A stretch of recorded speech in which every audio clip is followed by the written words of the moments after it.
Hello everyone, কেমন আছো সবাই? আশা করি ভালো আছো। তো দেখো এখানে আমি আম সত্ত্ব বানাবো, তার জন্য একটু আম নিয়ে ব্লেন্ড করে নিয়েছি। নিয়ে দেখো কড়া বসিয়ে দিয়েছি, গরম হয়ে আসলে আমটা ঢেলে দিয়েছি।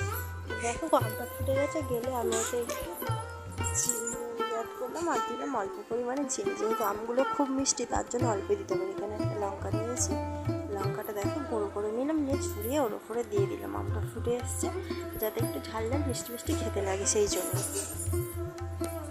এখন ভালো করে নেড়ে নিচ্ছি যাতে লঙ্কাটা আমগুলোর সাথে ভালো করে মিক্সড হয়ে যায়। নিয়ে এখানে আমি দেখো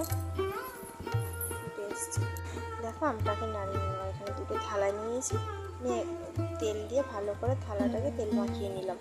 দেখো আমার তেলটা মাখানো হয়ে গেছে। এবারে আমি এর উপরে ঢেলে দেবো আমের যেটা চাল দিয়ে গরম করে ফুটিয়ে নিয়েছিলাম সেইটা দিয়ে দিলাম। দেখো চাল দিতে হবে অনেকক্ষণ ধরে, কালারটা সম্পূর্ণ চেঞ্জ হয়ে যাবে, তারপরে নামাতে হবে। নিয়েছি, নিয়ে দেখো ভালো করে নিয়ে থালার সব পুরোটা করে দিচ্ছি যাতে শুকাতে ভালো।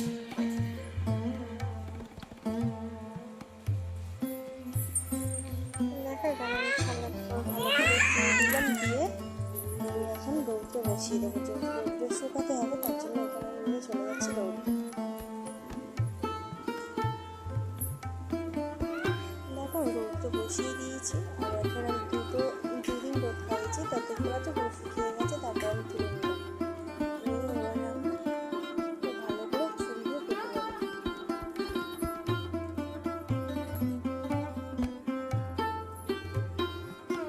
দেখো হাত দিয়ে ভালো করে এটাকে আমি ছড়িয়ে দিয়ে যাতে দেখতে ভালো লাগে, সেই জন্য। খেতে খুব ভালো হয়েছিল, তোমরাও চাইলে বাড়িতে ট্রাই করতে পারো, খুব টেস্টি হয়েছিল।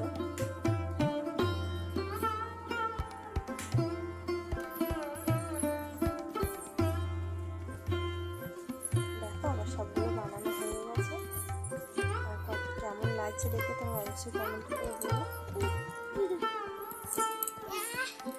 ভিডিওটা ভালো লাগলে অবশ্যই কমেন্ট